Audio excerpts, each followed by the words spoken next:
Ladies and gentlemen, this is Grandmaster Jerry Fasty Fontanes with another episode of MMA Power Talk, Sport Karate Illustrated at the Dojine. This time we're going over from Long Island to Jersey. That's right.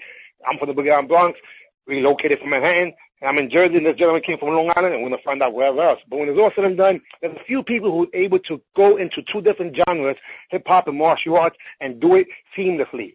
He was training with my boys, Rock City crew members, Kenny Swiss himself, Prince Kevin Swiss. But what was really so cool was back in the year 2000, I was getting ready to fight at a tournament against a friend of mine, and I had about 14, 15 kids that were practicing a dance routine, and slowly but surely their instructors and coaches didn't allow them to go on stage with me. And this gentleman, along with another gentleman named Marco Johnson, who I'm going to interview too, little band himself, came on stage, did a whole rock steady dance routine with me right before I fought. But besides that, he shortly after retired from competition after, I believe, winning the Diamond Nationals. And again, I'm paraphrasing. I might be a little off because I've been hit in the head a whole bunch of times. I'm blocking my face. Keep your hands up, guys, so you don't get crazy like me.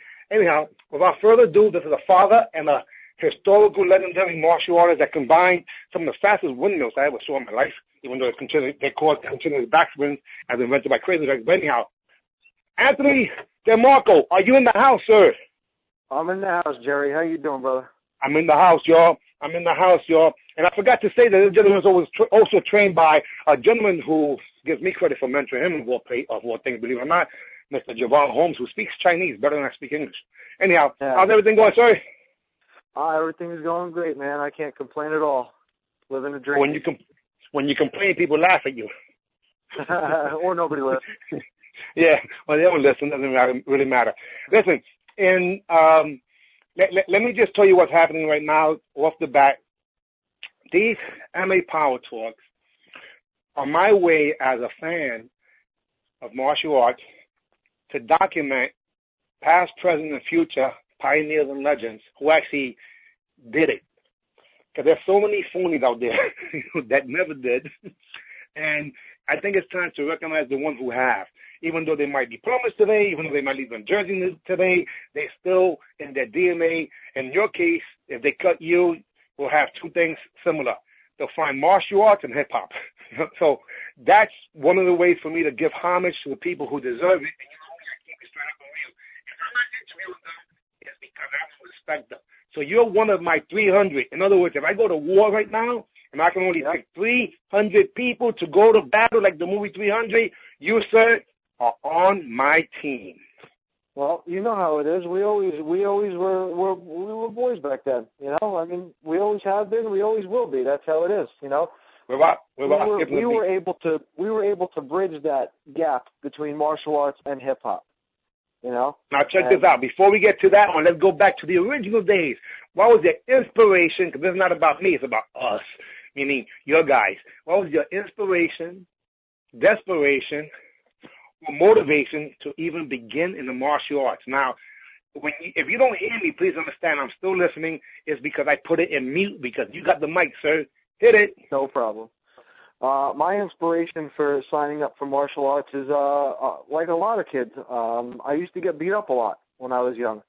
You know, I grew up in a town that really wasn't that great, and I was little. And I used to get bullied and picked on, and kids used to beat me up and steal my shoes and jackets. And, you know, my parents got tired of it, and they put me in martial arts. And then everything just kind of escalated from there. You know, I had some good coaches at the beginning, and everything just kind of blossomed, shall we say. And at the same time, what year was that? What year was that approximately? I started training martial arts in 1989. Oh, wow. Yeah, I started in Shaolin Kempo, and then I moved to Wushu shortly afterwards. I moved to Wushu in 1993. Okay, let's go back to the Shaolin Kempo days. Now, if I remember correct, you was in Long Island. Is that correct? No. I was in Jersey. I was born and raised in Jersey. Yeah. Wow, I stand corrected. Yeah. And then, did you live in Long Island at one point? What the hell's going? What's with Long Island? How did I get to Long Island? I did. I lived in Long Island for a long time. After I graduated high school, I moved out to Long Island, and I lived there until I was in my 30s. Oh, Then okay. I moved back to Jersey. See, I was getting ready to get pissed off at myself because I fancy myself a historian, and just so you know, I'm literally one of the world's, if not the number one, martial arts fans. I had a chance to participate, yes, but I'm really a martial arts fan. Didn't matter if it was fighting forms, weapons, Tai Chi, I love it all. So you started in Shaolin Temple. Now, and was this in New Jersey or was this over when you was in Long Island? No, this was in New Jersey. Yeah, I was in, I believe I was in 7th grade. And, yeah, like I said, my parents just put me into a school, and the coach really was able to bring out some talents in me, and it all just grew from there. Wow. And so what was your exposure to the wushu? And I know at one point you was coached by Javon Holmes also. So let me turn off my microphone because I'm getting super excited here, and I want to make sure you have your platform. So shoot. So my inspiration for wushu was actually Javon. I had gotten a videotape that somebody put together of some clips of some guys doing wushu, and Javon was one of the people that I saw doing it, and I saw his routines and I saw his expression and I saw what he did, specifically doing like the monkey style. He was really famous over in China for monkey stick. And I saw that and I was like, that's what I want to do. And I went through a couple of wushu coaches who really said they were the real deal, but as you know, those are few and far between. And eventually I went to Kevin Thompson's competition in northern New Jersey. And I met Javon there, and then, as you say, the rest is history. Well, it's interesting because Javon Holmes, who literally was a Wai-Lung Kung Fu stylist, guys, I'm just giving you some history. His instructor was Yao Li, and up in Boston. And what ended up happening was that he was able to relocate over to, I believe, Long Island, or at least in the New York area. And the thing with Javon was that he relocated, right, to New York. Well, the thing with Javon was that, and again, I'm going to go back to 1984. Javon Holmes was the low guy in the totem pole for a demonstration team that included a guy named Nestor Lemus, John Quinlan, and a guy, rest in peace, that happened to pass away. I don't believe I'm going blank on his name because I can't believe he's gone. He was on the same team with him. Richard Brandon? Richard Brandon. Yeah, man. That was Javon's classmates. Yeah. And this is when Chan Poi from the Wai-Lung Temple in Florida had a demo team and they started going over towards the wushu. But the thing about Javon, as you mentioned, he was doing the monkey staff. So for many years he didn't want to do monkey staff because he was just typecasted, so to speak, for that. But what Javon did that was really interesting, and there's actually a video I'll have to put up here, where in 1985 when he got to the black belt division, by the way, he was the first guy doing the full twist and butterfly in the New York area. It wasn't completely straight as he was years after, where he was able to do, some phenomenal stuff. But Javon crossed over to a whole new level. So when you seen his version of wushu, you really seen the real deal because, like you said, the Monkey King himself came down from the mountains in China at one of the Wushu World Championships, and Javon was the reason he did that. And that's stories that most people just don't know. You might have heard it, but I'm here to just spread the truth. I know a lot of Javon stories. Yeah, a lot of guys don't know the real deal from that group. So now you meet Javon Holmes. You was in Kevin Thompson's tournament, which there was one year where we had me, Crazy Legs, and Mr. Wiggles do a dance routine right before New York fought against New Jersey. Obviously, we were representing New York. The Last Dragon was on the team, and that was at Kevin Thompson's first tournament in 1991 in that same place in Northern Jersey. I think the one where I met him at was either 1995 or 1996. It was at his. That might have been Elizabeth High School by that point, the Dunn Sports. Yes, that's exactly where it was. It was at Elizabeth High School, absolutely. Mm-hmm.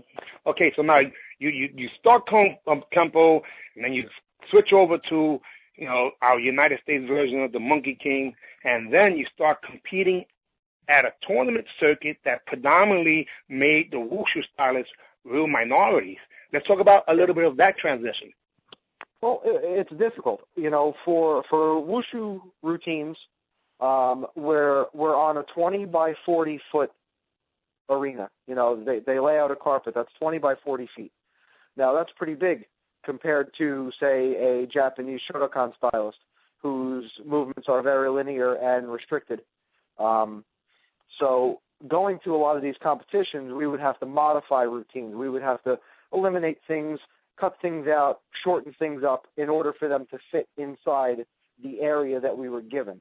Occasionally, if we went to a promoter's tournament who was favorable towards Chinese styles, we would have them open up 2 rings for us. So we would have, sometimes it was like an 18 by 36 area. So we could pretty much go and do our routines all out in that space. That smells like Master Dennis Brown. That smells like Master Dennis Brown's event, probably one of the few. Well, Dennis Brown, he is probably one of the best promoters for a Chinese martial artist there is. He'll give you a full 20 by 40 Wushu carpet. He's done that. Just to be fair, you may not know this. Do you know he was in Shaolin Temple before Javon Holmes? Absolutely. Oh, yeah. Yeah. And so was Willie Bam Johnson. Okay, so let me. Yeah. I guess like a hip hop, you know your history, right? Now do your thing. So Dennis Brown, tournaments, competition, weapons, because realistically, 20 by 20 with ropes means less than even that when you're inside of a ring, and quite often you had to do that. Yeah, exactly. So we would have to modify the routines or do what we had to do, and a lot of times, that would prevent us from really showing what Wushu stylists were capable of. With a lot of the big leaps and, Wushu stylists, there's this whole tricking movement right now that's coming out, and you see it a lot in commercials and movies and things like this, and parkour, and, the whole tricking movement and acrobatic martial arts is based from 2 styles, Wushu and Capoeira, both of which I have done. And you add a little B-boy flavor to there, and you have a new style. Oh, well, yeah, of course. Well, you know me. I mean, I have to do that. I've been a B-boy since 1983. I've been breakdancing since I was a little kid, and I always had to add that little bit of flavor to whatever I was doing. And it's really funny because, again, martial arts and hip-hop literally came up at the same time because I was in the movie 50, so, we were all on 42nd Street watching the Kung Fu movies, and the reason why you hear Grandmaster Flash and Master this and Master that, it was from the Kung Fu movies. I mean, even Bambaataa was watching movies, and when he used to train, back in the Zulu Nation days, with Wolf Fox, which is a group that were out of the Bronx River Project. So that's the whole thing, that it's inside of us, but some people fake the funk, and you had a chance to. Let's talk about a little bit of hip hop. I mean, because I remember, if I remember correctly, 1991 we brought back the Rocksteady crew. Myself, hence Chris Swift, Crazy Legs, Mr. Wiggles. The newest 2 members was Quickstep and Sassy, and we were able to do a show right after KRS-One at the New Music Seminar back in 1991, 10 years after Wild Style.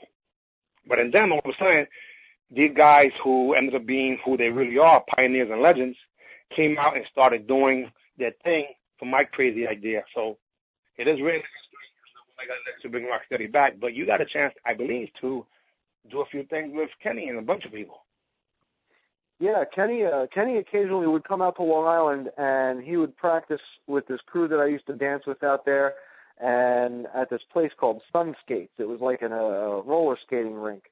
And me and a group of people used to go out there and practice, and Kenny Swift used to come out there. Wiggles came out there a few times.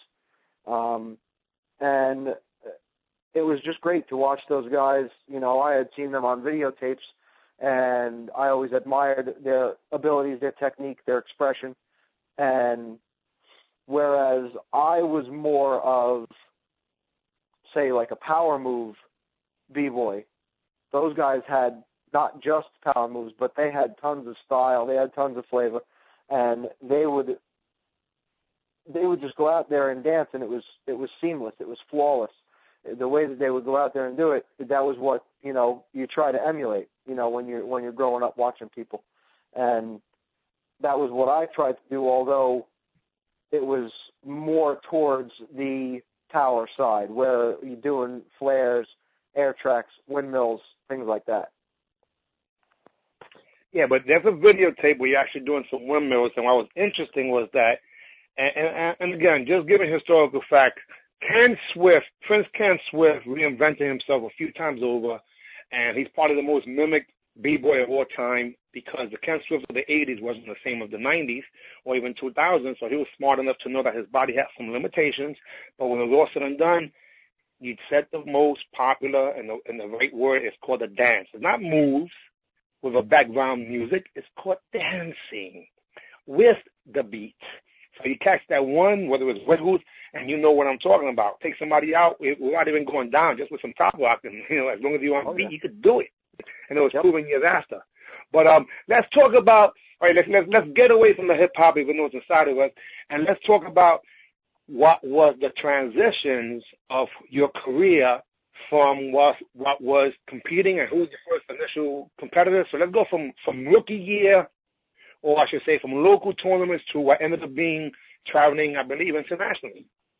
Yeah. So I started competing in 1993 at some local tournaments that the martial arts school that I was training in, Shaolin Kempo, was running.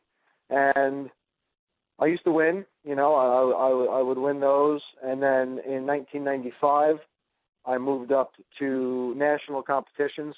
I think in 1995 I competed at my first time in nationals. I did okay, you know, but the level of competition was much higher than I had anticipated, and it was great to see because it really motivated me and pushed me to make myself better. And then I had a really bad knee injury, which most people know about. In 1997, I completely blew out my right knee. I tore my ACL, MCL, and PCL and destroyed my medial meniscus. So I had surgery on that in April of 1997, and then April of 1998, I won my first grand championship. Whoa. Okay, well, hold on a second. So now, just to keep the chronological schedule, in 95, name some of those people who are pioneers and legends, even in the Kung Fu / Chinese division, that you were seeing in the division. Well, I'll bring it back to the Diamond Nationals 1995, and it was Richard Brandon and a gentleman by the name of Gary Stearns. I don't know if you remember him, but of Gary course, I know Stearns, his instructor. He was a drinker style. Yeah, sword. Exactly. Sword. Gary Stearns is an anomaly because he is a big guy. He's 6'4", probably pushing 250 pounds, and this man could do butterfly twists. He could do all sorts of things that you just wouldn't expect from someone that size, and it was just incredible to watch. And of course, Richard Brandon was out there. He was the favorite. He was on Paul Mitchell. And he went out, and I believe he actually wound up winning the Chinese division, and then he made it up on stage for the Grand Championships that night. I don't really remember who won the Grand Championships that night, but mention some of the other divisional winners that might have been not that particular event, but the champions of the day, because there's quite a few of them. I think the champions that day, I think Mike Chaturanga, I think he won one of the divisions. Who ended up being one of the Power Rangers years after, right? Yeah, absolutely. I believe Gabe Renaga, he won in the Japanese division. Was fighting MMA nowadays. Even now. And I want to say John Valera won as well, but I'm not 100% sure on that one. Was in a whole bunch of movies as a stuntman for the last few years, over 10 years when it comes to Hollywood, right? Yeah, he runs a very successful stunt company. Now, you're saying once. I didn't know that part, but the point is that people were using that as a stepping stone towards going other endeavors in terms of martial arts related things. So then you're competing and you get injured, and most people would have just tucked their tail between the legs and gave up. But no, you got an attitude, buddy. And what did you do? You came back stronger than ever. And then what happened? Well, and then, thankfully, the whole time that I was recovering from my surgery, I was not just doing physical therapy. I was also doing Tai Chi. I was doing Qigong. I was focused a lot on the internal styles of Kung Fu in order to help my Qi assist my body in healing, shall we say. And that paid dividends in my recovery and my increased athleticism. And then when I came back out to compete in 1998, I started winning grand championships, and I started traveling all over. And then in 1999, I got picked up by Team Paul Mitchell, and that was also when I did my first international competition. And I won world championships in, that year, the following year, and the year after that. What circuit was that? Was it WACO, WKA? What were you talking about? Yeah, WAKO. Mm-hmm. Incredible to think that probably by the time you went to travel, the people know who you were, right? In other countries, and it's kind of freaky when that happened to me. Yeah, that was a very it was an eye-opening experience, shall we say. I remember specifically going down to South Africa, and I was well recognized down there. Let's just say that. Insane, because I went to Italy in 1993, and people were coming up to me asking me about my Bronco kick. I'm like, what the heck? Where you learn that from? They looked at me like I was stupid. They said, video. I'm like, well, we don't study your guys. We don't even know who you are. The guys knew who we were, and that was kind of crazy. Pretty surreal, huh? Oh, yeah. It's definitely a surreal experience, having people that, watched you on videotapes when you still feel like you're the one that should be watching your idols on videotapes, And that's really what it comes down to. Or how about when you sign autographs to the point where you start writing a paragraph, before you know it, you just put an X marks the spot because your fingers cramped up.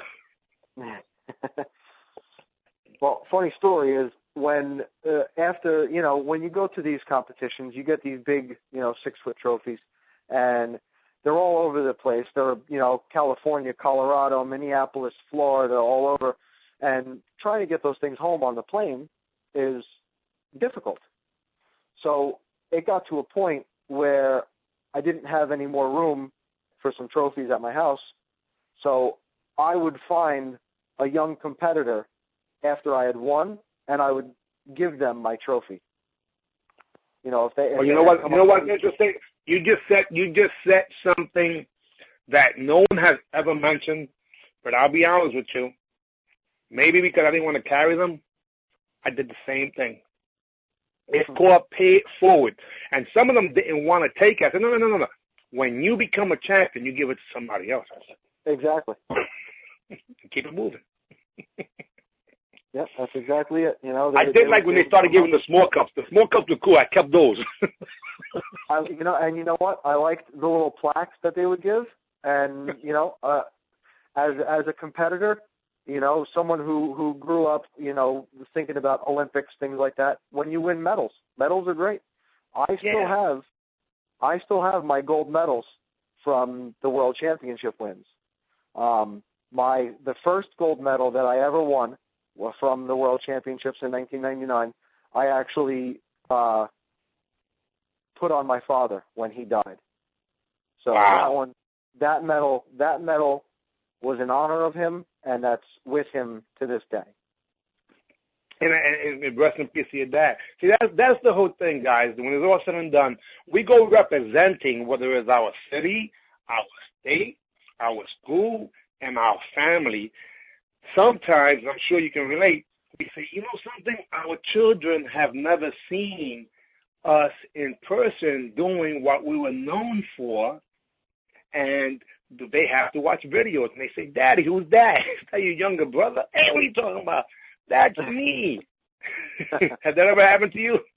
Absolutely, yeah. My kids see videos now, and they don't think that it's me because, you know, I've since I've stopped competing and you know, trying to work and do things like that, you know, you put on a little bit of weight, you know, I'm getting older, so I lost my hair, so, you know, they say, Daddy, you used to have hair? And that's the thing, out of the baby's mouth, they're so honest. How many children do you have? I have two. Boy and girl, one of each? No, 2 girls. Oh, man.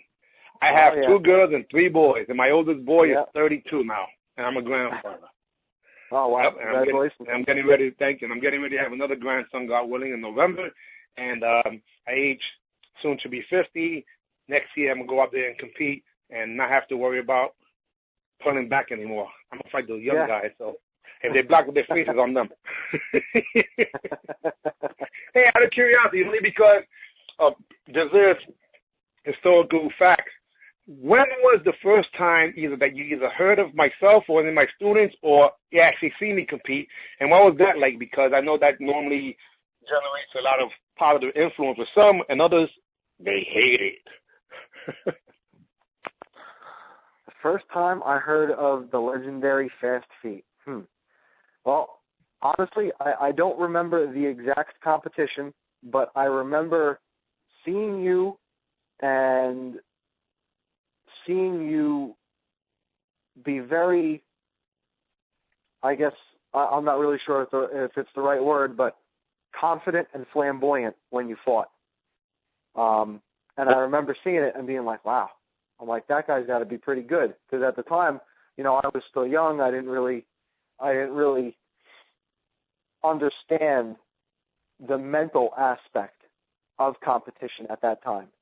And having seen the way that you got into the heads of your competitors before and during what you were doing, it was like you took that expression from hip hop, but put it into your martial arts. That, oh, I'm better than you, and I'm going to show it, and here it is. And that's the thing that I think the 80-20 rule goes that 80% of the people hate him. Oh, my God, this freaking arrogant mole. And then 20% are the ones that hover towards you. And as long as you got 20%, that's pretty cool. My whole thing was in this, it's about entertainment, baby. Lights, camera, action. Let's have some fun. And this is the point, whether you're doing fighting or forms. By the way, just so you know, my win ratio in forms was higher than fighting. I just didn't like that my knees started to get a little warm because those injuries did happen at a higher rate in forms. Am I right? Oh, absolutely. Oh, yeah. You beat yourself up, especially with some of the styles that I used to do. Like one of them was Dojine, which is ground boxing, which is the one where you see a lot of my videos on, where I'm doing, you know, head springs and, you know, the backdrops, things like that. It's all about body conditioning and being able to take a fall or to take a hit and still keep on going. 1985, Javon Holmes goes to Bermuda, maybe 86. He jumps up in the air, hits his feet, and lays down in midair and drops about 5.5 or 6 feet to the ground. Yep. A fraction of a second, he pops up again, and then years after, you was doing it. Yeah, exactly. I was going to say, I stole that from Javon, and I did that at the Battle of Atlanta, I believe it was I think it was 2000. And I was there. That was the time that I was on stage, and we shared the stage doing the Rocksteady crew routine with Marco Johnson. Yeah, I was gonna say, yeah, it was me, you, and Marco. Mm-hmm. Yeah. But remember, there was a whole bunch of kids. There was a whole bunch of kids that were lined up that were supposed to come with us. Remember, slowly but surely, one at a time, the kid coming. My coach doesn't want me to be on stage. I can't do it. Nobody wanted to come up. You remember that? And then I looked to the left, I looked to the right, and who was it? You and Marco, and we did the same Rocksteady routine that we did for the Source magazine first Awards back in 1991 with Crazy Legs, Mr. Wiggles, and myself choreographed it, and thank you. Oh, well, no, thank you for giving me that opportunity. It's an honor. It's for someone growing up as a b-boy to get the opportunity to perform with someone from Rocksteady, or not even just someone from Rocksteady, but someone from Rocksteady doing one of Rocksteady's routines. It was that was one of the greatest moments. Funny story. I remember you and I battling at one of the competitions, just messing around, warming up before one of the practices, before a fight, I think. And I think it was in Virginia at Charlie Lee's competition. I don't know if you remember that. Yeah, I remember. I think it was 98 or 99. And me and you, we started battling, and we had a whole crowd of people around us because they love it. That was something that not many people had seen, because, as you know, breakdancing had kind of gone underground for a while. It never stopped. People who were doing it, true b-boys, kept doing it. It just wasn't mainstream like it was in the 80s and then again in the 2000s. There was it's crazy because when they did the documentary, The Freshest Kids, they actually got it wrong.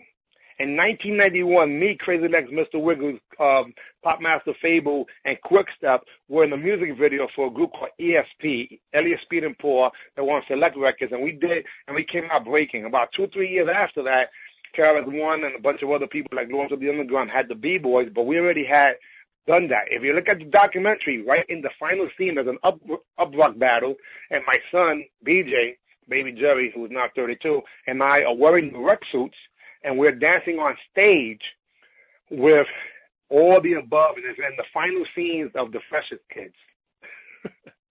If you would have came around a few years earlier, 91, 92, 93, Legs was with me 90% of the times. And yeah. Mr. Wiggles, too. At karate tournaments. Yeah. Yep.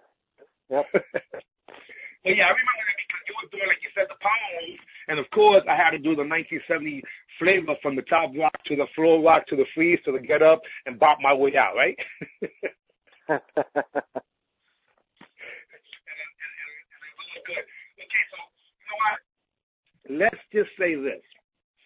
Shortly after the year 2000, okay, let's backtrack a little bit and say some of your wins, because I think that you started accumulating a whole bunch of grand championships, which was pretty interesting because that was a time where either you was winning the grand and or runner-up probably 9 out of 10 times. Let's talk about a little bit of that, when you had that big freaking ongoing win ratio. Yeah, I was very fortunate that, I kind of had a style that was new and different, and the judges and competitors and fans seemed to like it. So I had a pretty good win streak. We'll say I'd say from 1998 till 2002, I guess, which is when I stopped competing. I won just about every competition that there was, be it Charlie Lee Nationals, Diamond Nationals, U.S. Open. I've been featured on ESPN a few times. And then, traveling overseas, I've won competitions in Venice, Italy, in Germany. I've won competitions Canada, quite a few places. And it's kind of crazy when you think about it, because Daddy today, I believe, if I'm correct, you're an engineer in the form of plumbing. Maybe I'm wrong, or electrician, but I think it's plumbing. And we become different people. It's 2015, so that means when you and I and Marco did that routine, it was over 15 years ago. Yeah. How? Exactly. Time flies. It's funny because, if we had picked any other sport with the talent that we had, things would be much different. Right now, in order to pay the mortgage and, make sure that the children have, everything that we didn't, we go out and we work hard, and, you have to pay those bills somehow, right? Yeah, do whatever it takes. And those of you who are listening, just know this. We are both in New Jersey presently, and there is a hurricane watch happening. And we live Sandy, and I'm on the Jersey shore right now, right off of Belmar. So as we're having this conversation, we're still praying that nothing happens between today, Friday, and Sunday. Is that correct, sir? Yeah, I'm standing by one of my windows in my house right now, and all I hear is the rain just splashing against the window. I already got, the basement's all waterproofed, and we're battening down the hatches, ready to go. The generator and the food and all the other stuff to make sure that we won't go through the surprise of 2 weeks of no light. Exactly. Yeah, during Sandy, I was out for 11 days. But then again, listen, I can't complain. I was very fortunate. All we had was lost power.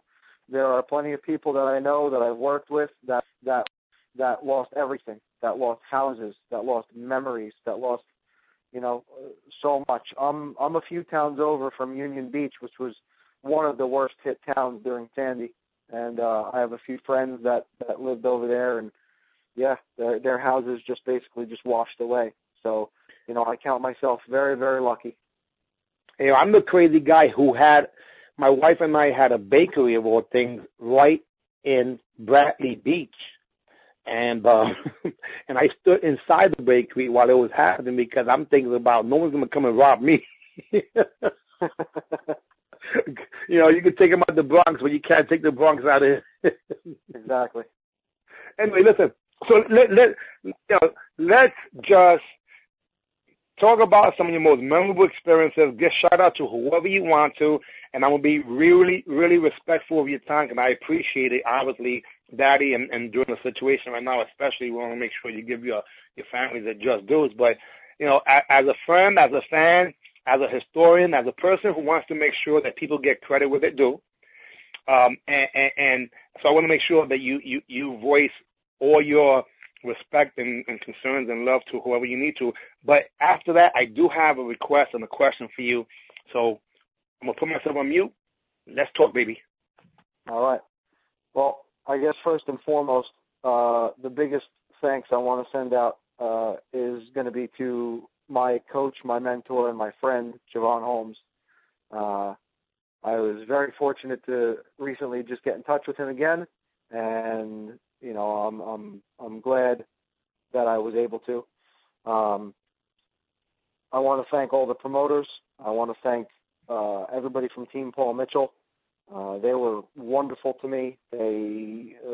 Coach Rodriguez, Julie Solwald, and everybody else that was on the team, Carmichael Simon, John Valera, David Douglas,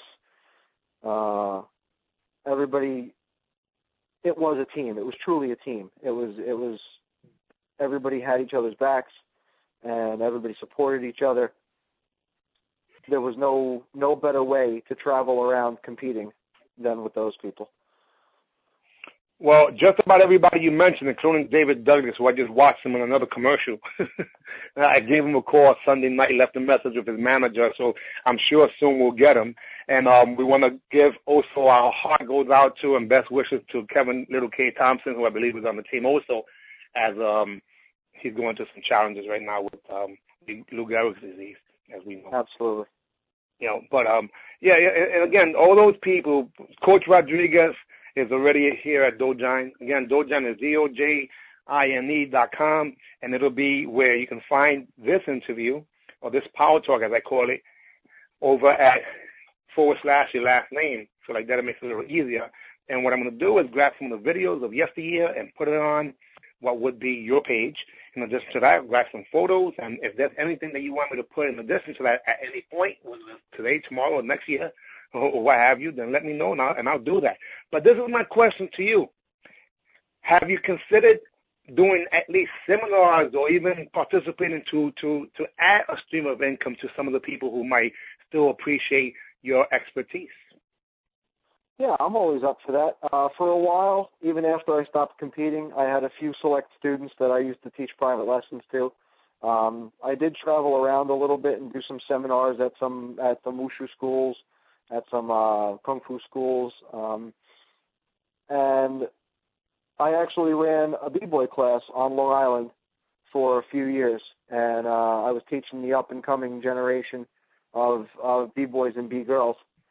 And at this point in my life, my body, through the abuse that it took, just isn't able to take that anymore. So I could coach and I could do seminars, but in terms of, actually training again, I don't foresee that happening. Well, again, this is the whole thing. That's why every champion needs a coach. I don't think there's too many of the Olympic coaches that even do a flip-flop, let alone a backhand, let alone a cartwheel. But they still get credit for being able to teach other people. And the reason Absolutely. I'm saying this is only because it breaks my heart when I see what would be pioneers and legends in whatever endeavor it is that aren't using what they were given by God, and also they had a chance to cultivate because of it. Because to be honest with you, I'm not sure if you knew this, but I was one of those guys who not only was a competitor and then became a clothes manufacturer, what have you, but I also had 6 schools of 1,000 students. And I was able to do that, even though whoosh was different, obviously, but I was able to become what you consider right brain and left brain to earn income, because I was a father at age 17, so I had no choice but to earn income, and I chose martial arts as my vocation. It's a little different from a lot of people, but what I'm doing today is exposing the truth, and the truth is that there's a whole bunch of people. He may be fixing your pipes today, if I'm correct, but that guy there can get a flashback. Oh, yeah. and do some stuff. And so that's what it comes down to. There's a whole bunch of people that we're going to be interviewing that I'm sure their biggest inspiration was watching someone like you as they were little kids, and they were probably sitting on the side of the stage afterwards or jumping on they left when the lights were on, and started doing their emulation of some of the stuff you did. Even though some of your stuff you shouldn't try it at home, because when you're doing head kicks with your hands behind your back on the floor, that can be dangerous. Exactly. Don't try this at home, kids. This is a family show. Hey, listen, if there's anything else you want to add? But I do want to ask you one thing. Is there any way possible in the future for us to revisit this? Because I'm sure once we listen to this, you're going to say, I forgot this and I forgot that. Of course. Listen, I love talking about this kind of thing. I'm always up for talking about it. I'm always up for reliving it and discussing memories and inspirations and, little tips and tricks and, what motivated me, and what drove me to be who I am. See, and that's what it comes down to it. And who we are warriors that use whatever weapon of engagement necessary to take care of our family, whatever it takes. Yep, exactly. Whatever it takes. On that note, sir, I want to thank you from the bottom of my heart. I appreciate your time. And again, I know that when it's all said and done, we are here because somebody before us was able to share some information with us. We stand on the shoulders of giants. I'm one of the biggest fans, doesn't matter whatever it is. But I'll be honest with you, you're not going to hear me interview everybody, because not everybody is the real dealio. Thanks for doing this, Jerry. I appreciate it. It's my pleasure. Hey, guys, just remember this. In the famous words of some crazy Puerto Rican from the Bronx, Mr. DeMarco, when I say A.B., man, you say see ya. A.B., see ya. We out of here. Thank you very much. God bless, and see you soon.